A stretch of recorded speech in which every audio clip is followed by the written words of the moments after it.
I am the best.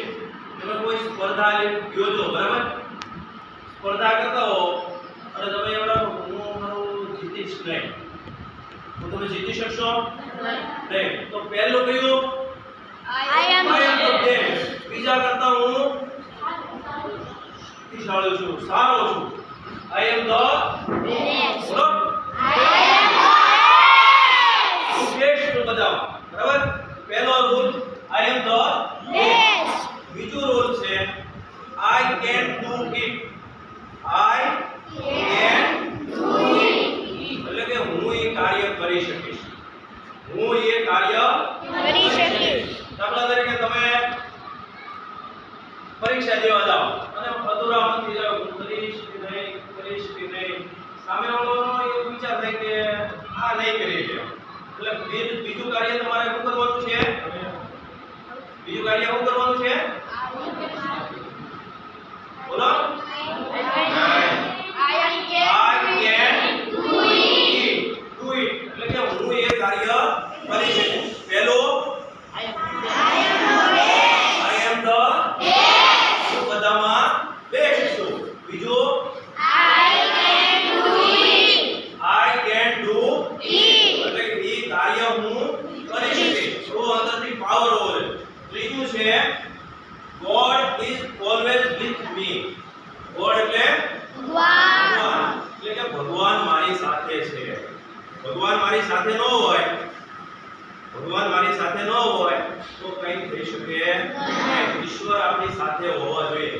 એટલા માટે જો વિમાન હોય ને, વિમાન તો એ ઉડાડે ત્યારે ભગવાનને પ્રાર્થના કરે. પછી તમે જો સારા કાર્ય છે ને તો ભગવાનનો યાદ કરે.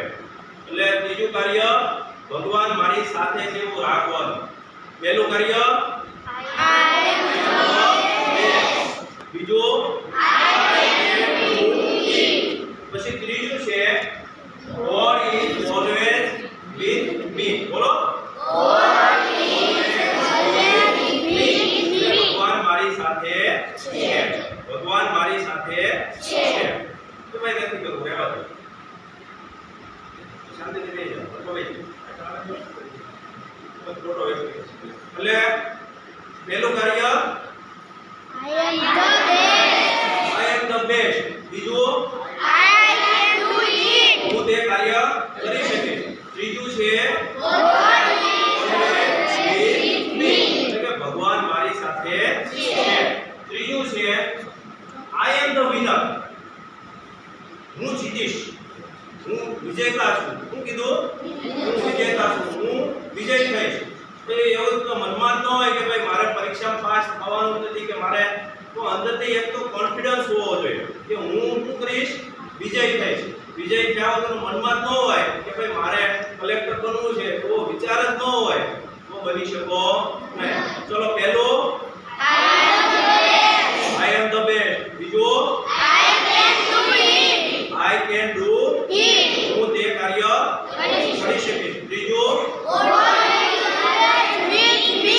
God always with me એટલે ભગવાન મારી સાથે છે.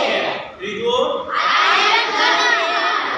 I am the winner એટલે વિજેતા, હું વિજેતા છું. છેલ્લું છે today is my day. આજે મારો દિવસ છે. આપણે તમને સ્પર્ધા રમતા હોય, પરીક્ષા દેતા હોય, કોઈ પણ કરે તો મનમાં શું વિચારવાનું? આજે બીજાનો દિવસ નથી, કોનો દિવસ છે? મારો દિવસ છે. બીજા કોઈના દિવસ છે નહીં. ચલો, પહેલું I am the best. બીજું હું તે કાર્ય કરી શકીશ. ત્રીજું ભગવાન મારી સાથે છે. I am the winner એટલે કે હું આજનો વિજેતા છું, વિજય થઈશ. Today is my day. આજ મારો દિવસ છે. બરાબર. આ 5 ગોલ્ડન રૂલ્સ છે એ આપણી જિંદગીની અંદર અપનાવો એવી તમારી પાસે હું ગિફ્ટ માંગુ છું. ચલો, પહેલી ગિફ્ટ I am the બધા કરતા હું બેસ્ટ છું. બીજું હું તે કાર્ય કરી શકીશ. ભગવાન મારી સાથે છે. I am the winner. હું આજનો વિજેતા છું. અને પાંચમો, આજે મારો દિવસ છે, બીજા કોઈનો દિવસ છે એટલે આવા ગોલ્ડન રૂલ્સ છે એ આજના તમારી પાસે 5 ગિફ્ટ હું માંગુ છું. બરાબર? યાદ રહી ગયું? એવું લાગે તો તમારી જે નોંધ છે એમાં લખી નાખો. ચલો હવે આપણે વિજેતાની વાત કરી હતી. મેં વિજેતા મને ખારો થોડો ગૌરવ વિચાર બાકીના જે મેં તમને એવું કીધું હતું કે ભાઈ તમે શું ખરીદશો, પૈસા મળે તો હું ખરીદશો. તો મેં એવી વસ્તુ મારો વિચાર એવો છે, મેં પુસ્તક વાંચ્યા છે ઘણા બધા, એમાં એવું કહેવા માંગે છે કે આપણી જે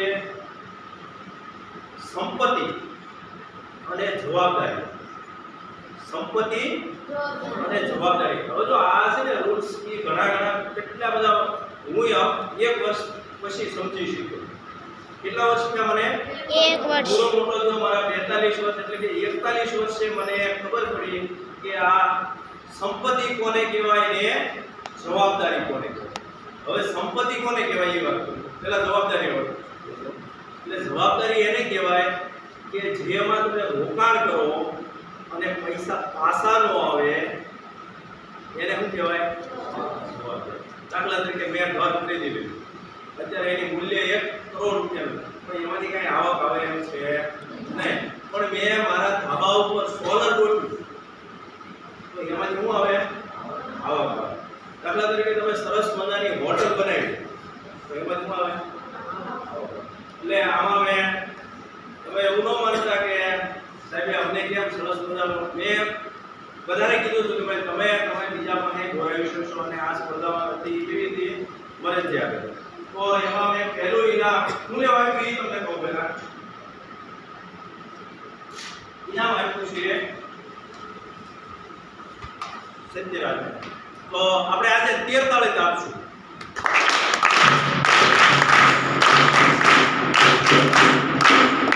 શું એને ખરીદ્યું છે? તો પહેલી એને હોટલ એક રો હાઉસ જેવું કોઈ, એટલે એમાંથી આવક આવે. પછી એને લાઇબ્રેરી બનાવી, લાઇબ્રેરીમાંથી આવક આવે ને, બધા વાંચવા આવે તો પૈસા લે. ત્રીજું એને બનાવ્યું છે એવો બગીચો બનાવ્યો એટલે માણસો ફરવા આવે તો પૈસા મળે. એટલે 3 વિચાર છે. એટલે આને મેં પહેલો નંબર, પહેલો નથી, બધાની ઇનામ હરકત છે, પણ આ મને વિચાર સારો લાગ્યો.